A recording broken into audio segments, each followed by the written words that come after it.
Hello there, and welcome to another episode of And Action, ITV's movie review show, where we give our thoughts on a range of movies from Hollywood's most iconic to films that have just hit theaters. Today I'm joined with Ricky Munford, and we are going to be giving our thoughts on the new movie, The Suicide Squad. Ricky, how are you today? I'm doing pretty good. Yourself? Yeah, I'm doing good, doing good.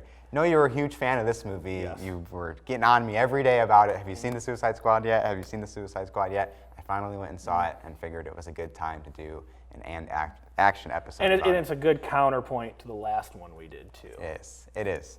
Because of Marvel, we did an MCU movie last time. Now we're doing a DC movie. Before we go any further, I do want to issue a formal spoiler warning. If you have not seen The Suicide Squad yet, wow, talking's hard, go do so. It's a good movie, and then come back and watch this. You have been warned. Spoilers ahead.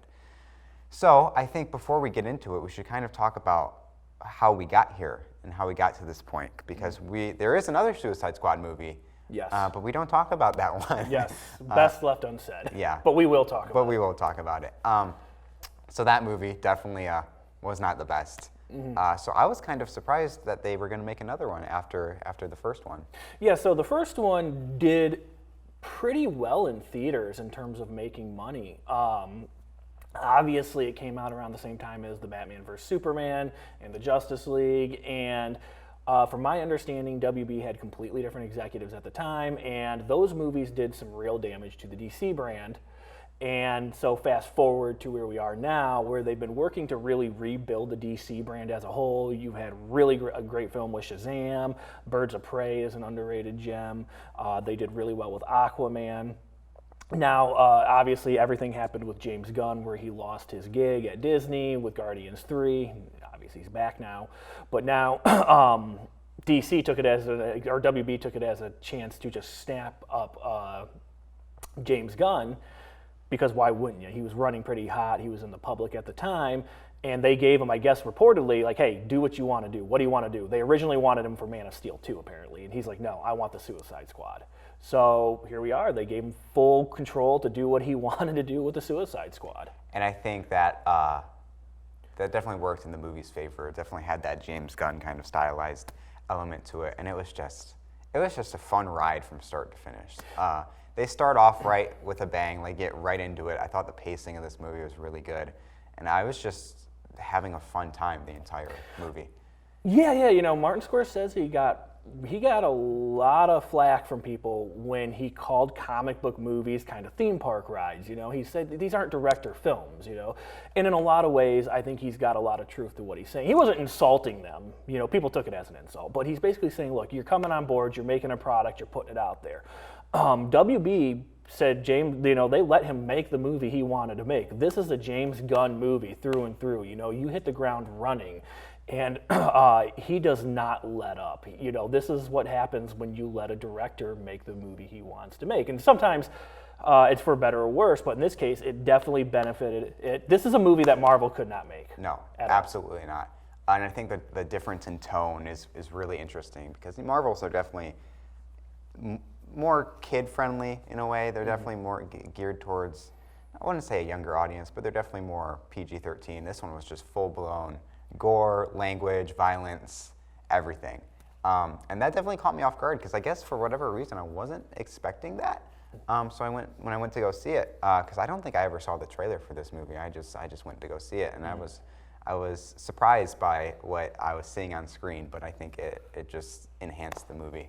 Yeah, and it's interesting because the trailer, if you go back and watch it, you'll see that it does kind of hint at some of this stuff, but it doesn't really prepare you for a lot of the crazy ideas that are going to come. And it's really a tightly made film for how crazy it is and how, you know, they explore themes like mind control or just control in general. It definitely... It's not a movie for everybody. I think everyone should watch it if they can, but it's not really a movie for everybody, because I know people that were put off by the violence and the comedy.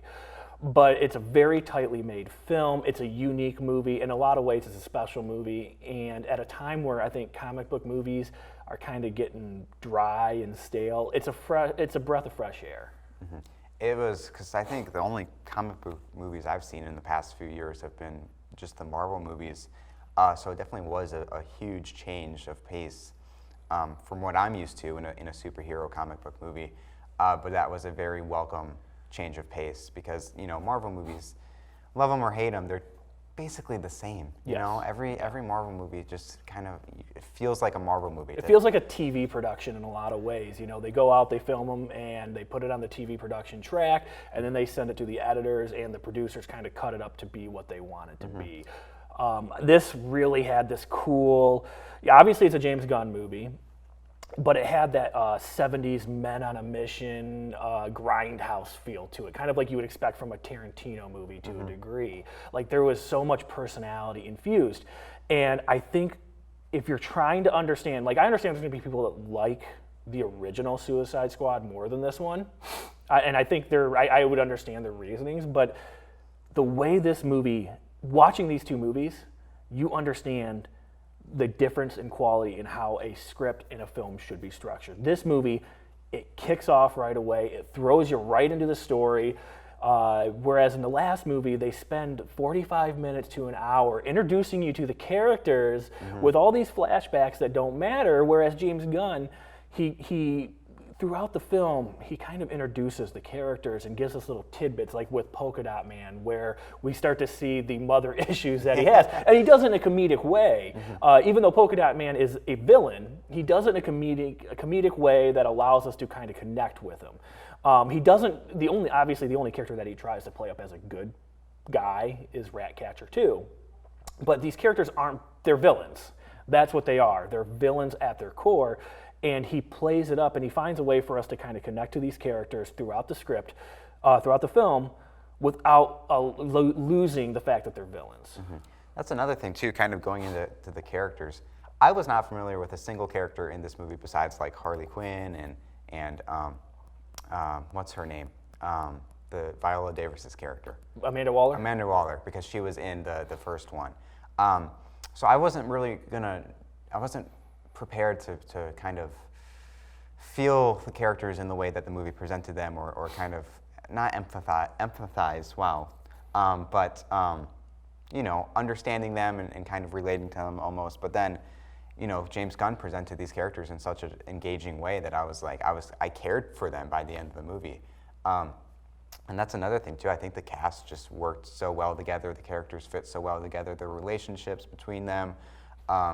So kind of going on in the character talk, if you had to pick a favorite character from this movie, who would you pick? You know, that's a hard choice because I feel like they all kind of have a real moment to shine. You know, there's times that I love how they used Idris Elba, who does a great job in this. I feel like he's been looking for that leading role for a couple of years now. He did Dark Tower, and that didn't really go. He's a great actor. Yeah. And he's not really found that role at that level that really showed him off in, you know, his skill set. This is the role that does. And he's amazing in the role. I like the way they play off Will Smith's Deadshot and that he's kind of a mirror image. I mean, he was originally cast to take over the role of Deadshot, and you can kind of tell that I think this was meant to be that character originally, and then they kind of changed it at one point. And I think they made a smart choice. I think he's a very strong character in this film. I loved Ratcatcher 2. I think it's interesting how she begins the film whining that she has to wake up. Yet by the end of the film, you know, she has the big climactic ending. She's got the moment that saves the day in a lot of ways. And how could you not like King Shark? You know, he's a great character. He's fun. Harley Quinn, I think Margot Robbie finally... I think she's found her groove as Harley Quinn between this and Birds of Prey.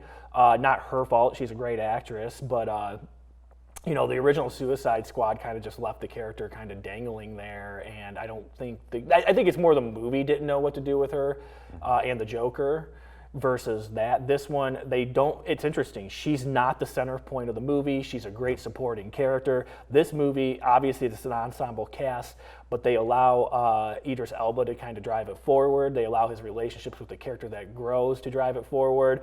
He's got great chemistry with John Cena. I don't think anyone saw that coming, but he's got fantastic chemistry with John Cena. I really enjoyed John Cena and kind of his character in this movie, which was surprising because I didn't think that I would. But I think he gave a great performance as Peacemaker. Yes. Is that his character's name? And there were just so many funny moments. And I love the scene when him and Bloodsport have that shoot-off duel, and that was foreshadowed in the beginning of the movie when they were talking about bullet sizes, and it's just such a rewarding payoff in movies. Yes. Well, real quick, we should probably give a quick overview of what the premise is, so that they know who these characters are. Take it away. Okay, so obviously the Suicide Squad is a group of DC villains that have been caught by the heroes, and Amanda Waller puts together this team called Task Force X.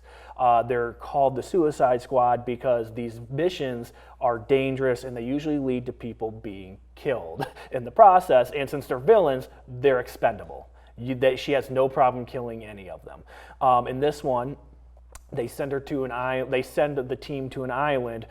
I don't want to. Well, I guess we can spoil it to a degree. There's spoilers. that has an American interest at this island, and they need to cover it up. And so that's the premise. They go to the island, and they need to.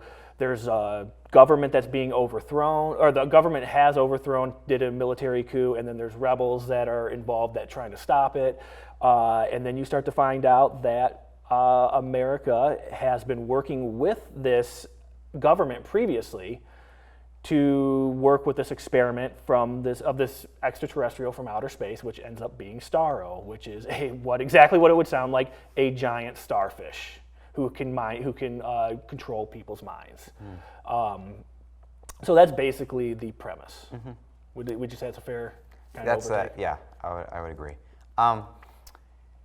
That's the one thing about this movie I wasn't a huge fan of. I love the characters, I love their dynamics, but the general plot of the story just seems generic to me in a way. It's like, oh, there's this extraterrestrial threat, we got to go stop. But I do say there definitely was some depth with that, with regards. You don't really get it until you see this thing in action. That's kind of, and I kind of get where you're coming from. It's like, it does kind of have that basic comic book feel, like, oh, this is just a comic book movie. It's when you start seeing the content play out, then you're like, okay, this is different. I will say the one thing interesting about it, though, is how that the Americans were involved with it, and the whole reason they're sending them there is to cover it up, instead of just, oh, it's a generic threat, we got to stop it. I think it was really interesting how Amanda Waller was like, okay, you guys completed your mission, we covered it up, get out of there, while Starro was running around the city, taking control over everybody's minds. Like, she doesn't care about any of them. Yes, and she's the real villain. Like, she's the villain of the movie, she's the villain of the story. You're not wrong. I think you really hit the nail on the head, but I think that's why this movie is special, is it took your basic comic book plot outline and it flipped it on its head throughout it. Like when you say, most comic book movies would be just, hey, there's an extraterrestrial threat, we need to go stop it. The way they tie the political nature into this, it makes sense. It makes sense within the larger world that they exist in as well. And when you finally get to that moment, I love the moment where Starro breaks out of the tower and he giant starfish. And this movie, they would never use this character, 5 or 6 years ago. And the character actually has origins as the first Justice League villain back in, I think, the 60s or 50s even, whenever they did the Justice League originally. So he's a real villain. But they would never have used this character back in 2016. And if they would have used Starro, it wouldn't be this version. It would be like some machine that would be just called Starro that was created by this government or whatever, you know what I mean? They went all out, and James Gunn, this is what I think separates a James Gunn from a Joss Whedon. And I'm not a big fan of Joss Whedon because he can't control himself with comedy. He lets comedy really ruin moments. When they see Starro come out of this tower and start stomping around, the looks on their faces are just like, I can't believe this is happening. Like, I'm seeing this happen right now. And the way he captures it on camera, it sells the moment, it sells the villain, the character. In a lot of ways, he's not even really a villain. Starro's being held against his own will in the same way that the Suicide Squad is. So he's just annoyed. He's angry. And in a lot, you would say, well, he kind of has a right to do what he's doing because he's a prisoner himself, just like the Suicide Squad is. But the way that moment is sold, and then the way that, this is my one gripe, I think, since these are villains, in a lot of ways you would think they wouldn't care themselves because it's not their mission. You know what I mean? But the moment where Idris Elba decides, you know what, I'm going to go do this. I'm going to take this thing down. Somehow, some way, we've got to beat this thing. I think James Gunn sells it. I think he sells it without making them seem like superheroes, but without making them villains. You know what I mean? Yeah. And I think that's a really hard balance to make, and he does it so well in this moment. There were times in the movie where I feel like I kind of forgot that they were villains, you know? And I think that just shows how well written these characters were and how well performed and portrayed they were. Moving on, you kind of mentioned it earlier, the comedy of this movie. I thought the comedy was fantastic. Oh, yeah. There were some jokes I was just laughing at by myself. I don't know if it was supposed to be funny, but in the beginning when Weasel jumps off the helicopter and nobody asked him if he could swim and he just drowns. I honestly thought that Viola Davis gave one of the best comedic moments at that moment, where she just gives the side eye, like, really? Like, did anyone ask? Like, did the look on her face, she didn't need to say anything. Just in the way the angle was on her, like, that was, I think, that made me laugh so hard. I thought it was one of the funniest moments, just her look. Yeah. It was such a great comedic moment. I also liked the scene where you had the rebel base, the rebel village scene, where Bloodsport and Peacemaker are trying to outdo each other. Yeah. Oh, that I thought was when Cena and Elba had really that's when their chemistry really just came into full play. And I think it's interesting that Cena's a performer. Well, he is still wrestling now. You compare him to The Rock. I think, obviously there's a fair comparison to make. Cena's not afraid to make fun of himself on camera. And I think that's really beneficial. It's so funny when they go to the gentleman's club and they dress up to kind of blend in, and he's wearing the dad clothes and everything. And the imagery is just really funny to see that, Cena, this giant guy that's the size of a mountain, dressed up as a dad.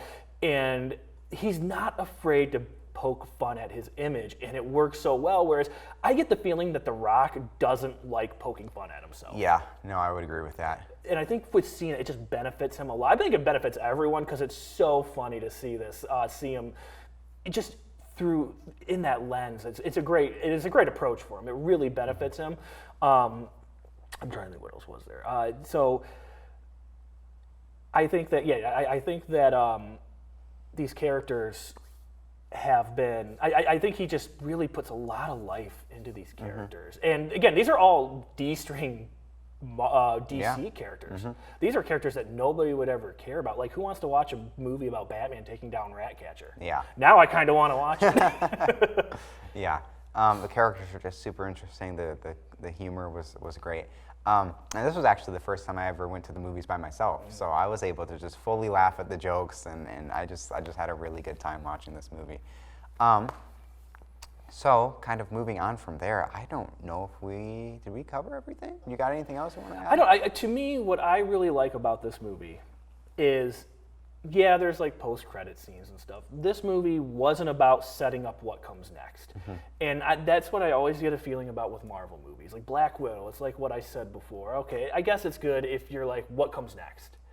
I want to know what's here now with the movies. And with the Suicide Squad, you got a great beginning, middle, and an end. It's a complete package. I feel like the story was told that needed to be told. And if they decide we want to do more with these characters, I want to be on board, because I liked what they did with them. And I don't get that feeling with Marvel anymore. I feel like Marvel has gotten caught up into the what's next, what's next for this universe that these characters exist in.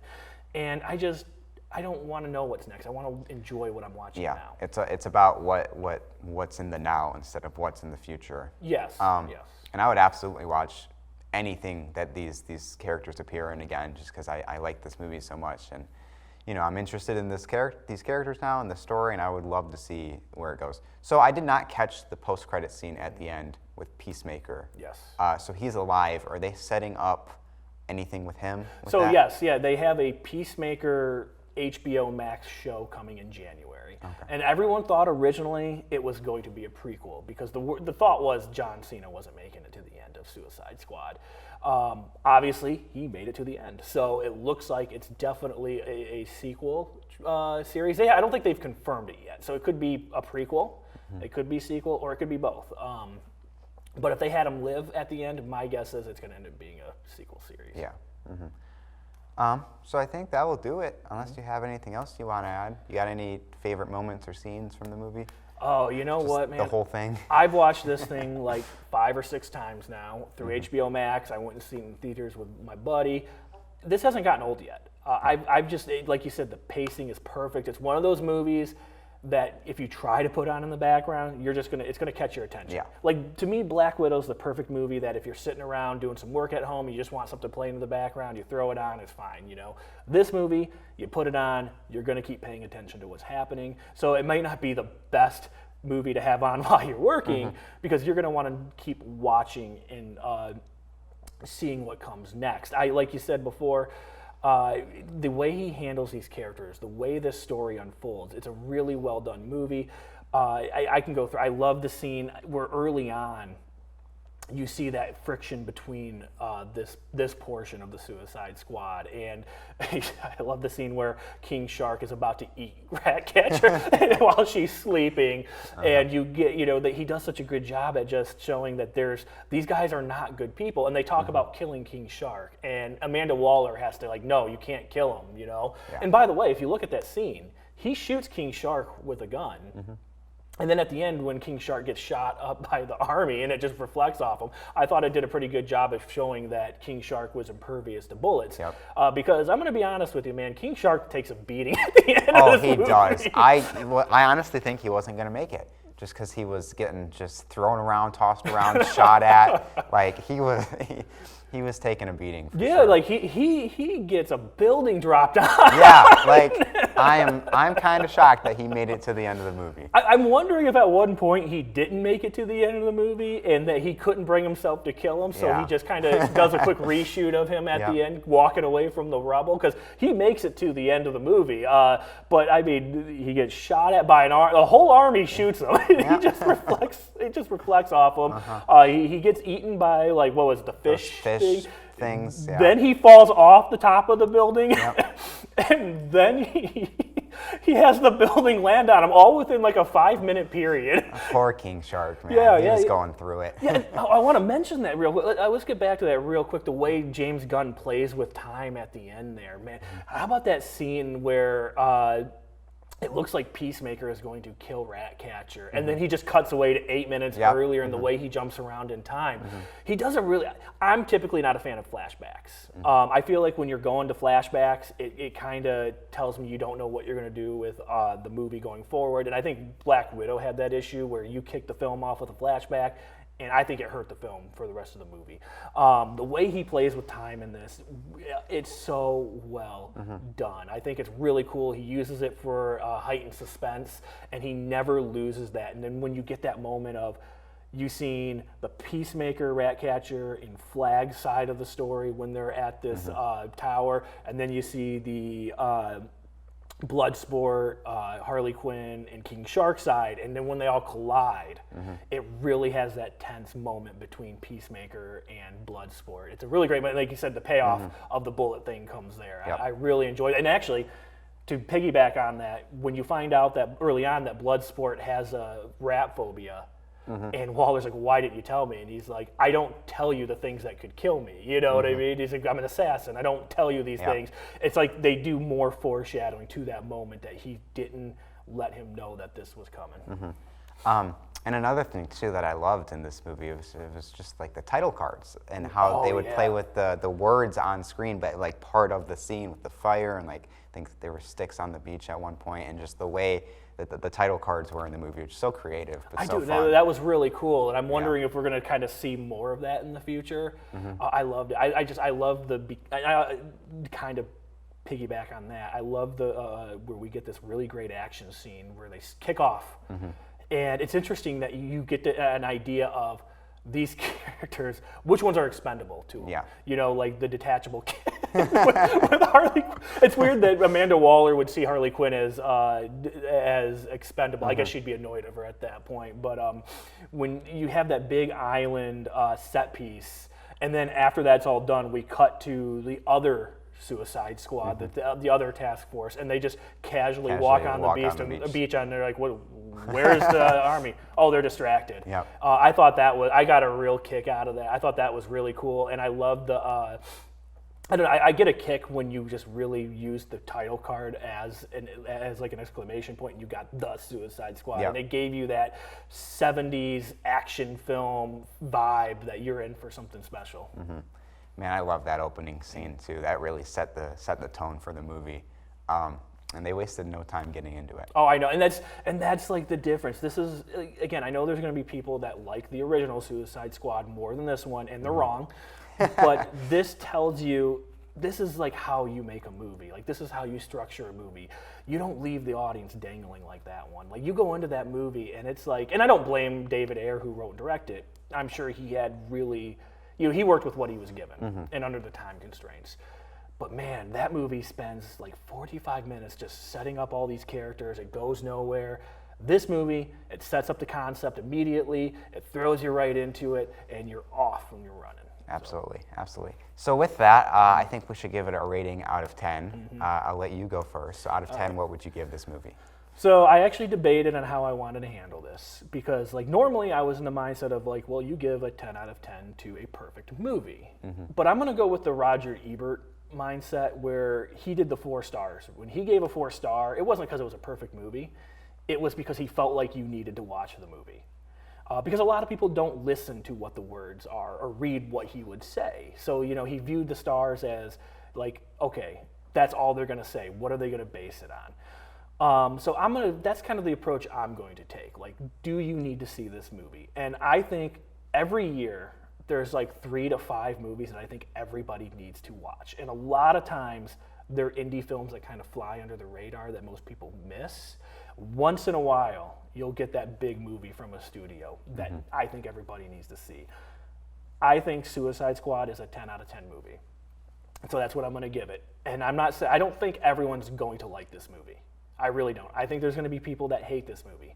I know people that don't like it because it is too violent, or there's too much swearing, or that maybe it's not their usual comic book movie. I know people that don't like it because Will Smith's not back. But I do think it's a movie that everyone should watch, because I think it's a special movie for this year. Yeah, I want to agree with you, but I think I'm going to go with a 9 out of 10, because again, if there was one thing I could change about it, it would probably be the plot structure, the plot story. I wish they would have made it. I mean, granted, it was interesting, like we mentioned before, but I just wish there was just something more, you know. But it's close to perfect, so I'm going to go with a 9 out of 10. See, I don't think it's a perfect movie. I think you got a lot of valid points to it. I'm just using the score to say, look, this is a movie that I think you need to watch. Because if I go by the concept of a movie being perfect, I'm never going to find a movie that's a 10 out of 10. Like, I wouldn't give The Dark Knight a 10 out of 10, but I would say, like The Dark Knight, everyone needs to watch The Dark Knight. And I think The Suicide Squad is in the same league as The Dark Knight. Yeah. So that's my view on that one. All right, Ricky, thank you so much for joining me on this episode. Of all the 4 movies I've seen in the theaters since they reopened because of COVID and everything, this is definitely the one I enjoyed the most. Yes. So. And also, you have access to it in HBO Max. I think that goes till early September. So you can go see it in theaters or see it in HBO Max. Both are fine. And then I think in October, you'll be able to buy it digitally. I might be wrong on that one. So it's getting fast-tracked out there. And it's worth going out of your way to watch, whether it's on HBO Max or in theaters. I will definitely be rewatching it at some point. So that's going to do it for this episode of And Action. Thank you so much for joining us.